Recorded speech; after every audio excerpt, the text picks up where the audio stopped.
Olá pessoal, tudo bem?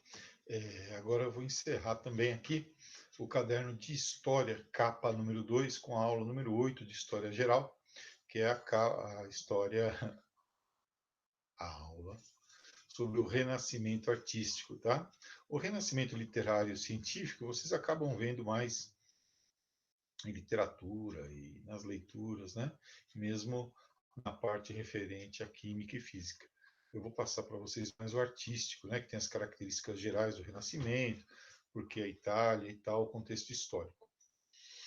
E depois disso, né, eu peço que vocês façam um resumo dessa aula, aula número 8 de Renascimento, seus exercícios, tanto no caderno do aluno quanto no caderno de exercícios ou no plural, e já comecem, reforço isso, baixar o caderno 3, tá? Baixar o caderno capa número 3, tanto o caderno do aluno quanto o caderno de exercícios, tá bom? Lembrando novamente que eu falei isso na aula de geografia, agora há pouco que eu gravei. Novamente para mim, né? Talvez não para você. Que agora você já tem que começar a pensar no Enem. Agora em maio vão abrir as inscrições para o Enem. Fique ligado aí no calendário do Enem, que terá uma versão digital em outubro e uma versão impressa em novembro. Fique atento, tá? Fique bastante ligado nisso. Trouxe para nós vermos aqui um pouquinho algumas coisinhas sobre o Renascimento, né? Vamos colocar aqui para a gente ver então o que nós temos aí sobre o Renascimento. Olha lá, Renascimento é próprio do início da Idade Moderna, próprio do início da Idade Moderna, tá? Embora as raízes dele sejam encontradas ainda na Baixa Idade Média. Você se lembra que das franjas da Idade Média, ali do feudalismo, vai surgir uma nova classe social, a classe burguesa.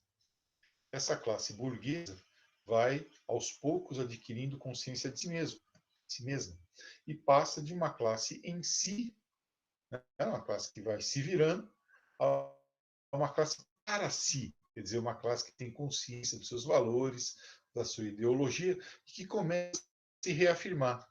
Então, nós dizemos que a afirmação estética da burguesia se dá através do Renascimento. A afirmação ética da burguesia se dá através da Reforma. E a afirmação teorética, filosófica, através do Iluminismo. E a política, através das revoluções burguesas. Então, é um processo que está acontecendo aí, tá bom? É um processo de ascensão e afirmação da burguesia que começa a ter seus próprios valores e negar os valores da época anterior a ela, que era a Idade Média, de domínio da nobreza, de riqueza imobiliária, de ruralização. Agora nós temos comércio, riqueza mobiliária, urbanização. A negação do medievalismo vai se revelar na estética, como você pode ver nessa pintura. É a mesma cena, só que nessa etapa aqui, pintada lá durante a Idade Média, né, e nessa etapa aqui, pintada já durante o Renascimento, certo? Então tem aí diferenças claras da estética que passa a ser adotada. E aí vem a pergunta, por que a Itália, né? Por que a Itália? Ora, porque a Itália estava numa posição, naquele momento histórico, ímpar. O conjunto de condições que a Itália possuía permitiu a ela desencadear o processo do Renascimento. Ela cumpriu esse papel histórico. Primeiro que as cidades italianas, devido à descentralização, rivalizavam entre si qual tinha o artista mais famoso, qual tinha a cúpula mais alta, qual, enfim. Né? As famílias dentro das próprias cidades também disputavam. Além disso, a burguesia comercial que dominava essas cidades queria se fazer retratar para revelar a sua beleza, revelar a sua prosperidade. A Itália, não se esqueça, foi sede do Império Romano, foi sede da civilização grega, a Magna Grécia, então havia uma herança clássica muito forte, né? Você olhava ali pela janela, você via uma coluna, uma estátua, uma construção, um aqueduto, um arco, tudo isso vai te inspirando. Vamos lembrar que com o declínio do Império Bizantino, muitos sábios que não tinham o que fazer numa sociedade que estava entrando em decadência, fugiram para a Itália, dentro dos navios mercantes italianos e foram, então, ensinar as artes deles lá na Itália. E, finalmente, porque a Itália estava bem no centro do comércio medieval. Eu vou pôr um mapinha para você ver na próxima imagem.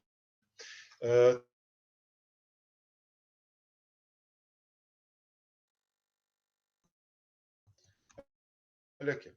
Então, nós temos lá na Idade Média, na Europa, dois grandes fluxos de comércio. Um que passa aqui pela Itália, né? Ó, a Itália como grande centro comercial, e outro aqui da Liga Hanseática, né?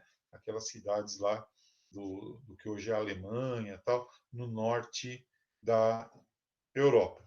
E aqui no caminho, a França com as suas feiras, né? Rota da Champagne e tal.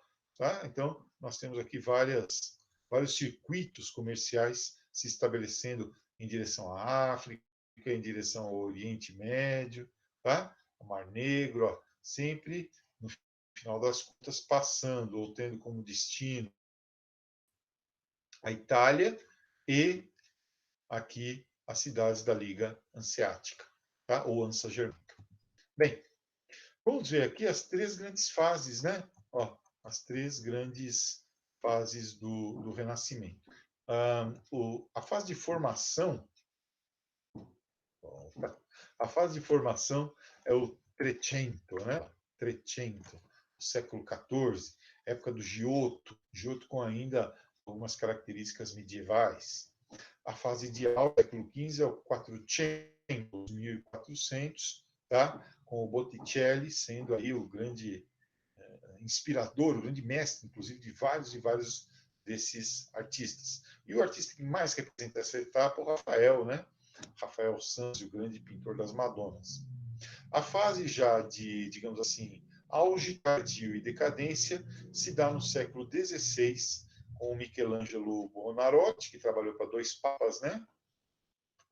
Pintando lá a Capela Sistina e fazendo tudo aquilo que está lá na Basílica de São Pedro e tal, e o Leonardo da Vinci, né? Que é, sem dúvida nenhuma, o grande símbolo desse momento histórico, o Renascimento. Tá? Vamos dar uma olhadinha aqui, ó, nas características, né? Características do Renascimento. Olha aqui, ó. Vou explicar cada uma delas para você. Presta atenção que esse aqui seja o centro da aula, hein? O mecenato, que é o patrocínio de artistas por burgueses enriquecidos. Tá? Então, as grandes famílias contratam grandes artistas, às vezes, para trabalhar exclusivamente para elas. Já falamos, a inspiração greco-romana, por isso o Renascimento é um termo valorativo, né? As artes estavam vivas, morreram na Idade Média, que foram os renascentistas que deram esse nome, Idade Média, Idade das Trevas, e renascer com eles. E, é claro, eles vão buscar inspiração não na Idade Média, mas na etapa anterior à Idade Média, na Grécia e em Roma. Uma das características do capitalismo e da própria ética burguesa é o individualismo, o homem que faz a si mesmo, né? Então, aí eles vão aparecer sozinhos nas obras, né? Não mais aqueles grupos coletivos que apareciam durante a Idade Média. O hedonismo é a busca do prazer, o prazer da fruição estética, de ver um belo quadro, uma bela escultura, de apreciar hedonismo. O naturalismo é retratar a natureza tal qual ela se apresenta aos olhos. O humanismo é a característica de garantir a cada ser humano o maior número possível de habilidades. O ser humano é a medida comum de todas as coisas. Ele se liga aqui ao antropocentrismo, ó. O homem como centro de tudo. O humanismo diz que você pode ser engenheiro, arquiteto, artista, enfim, músico, o que for. Otimismo, isso aparece inclusive no ideal de beleza dessa época, né? Mulheres um pouquinho melhor alimentadas, mais cheinhas, né? Isso indica uma sociedade que conseguia se alimentar, né? Pessoas aparecendo às vezes até assim. A assinatura nas obras, porque agora passa a dar prestígio ter na sua parede uma obra de um pintor ou de outro. A pintura sobre a tela e não mais sobre madeira, garantindo uma textura melhor para a pintura sobre gesso fresco. E aí, quando o gesso seca, absorve a tinta, dando um relevo interessante.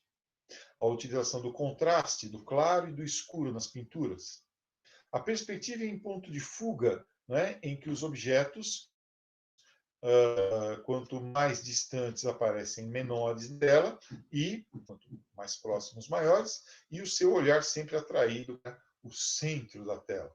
O homem como substituto e o uso da vulgata, do latim vulgar, né, na hora de escrever os romances, as poesias, os contos, como fez Dante Alighieri, etc.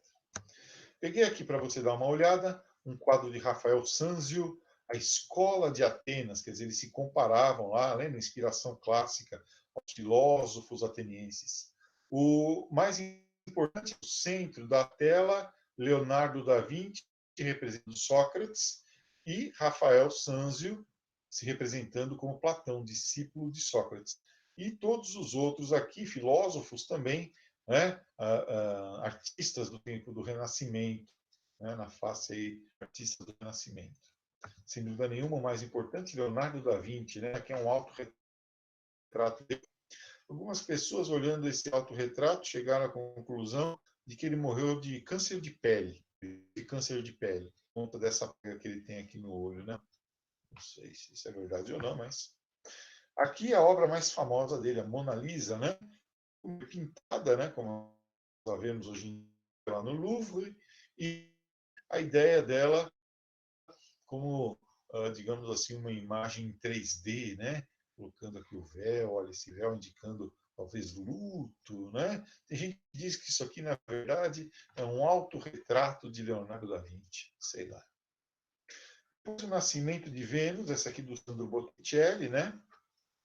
Dizem que essa mocinha que serviu de modelo, na verdade, ela era sobrinha de Américo Vespúcio, né? Veja aí de novo a temática ligada à civilização grega, né?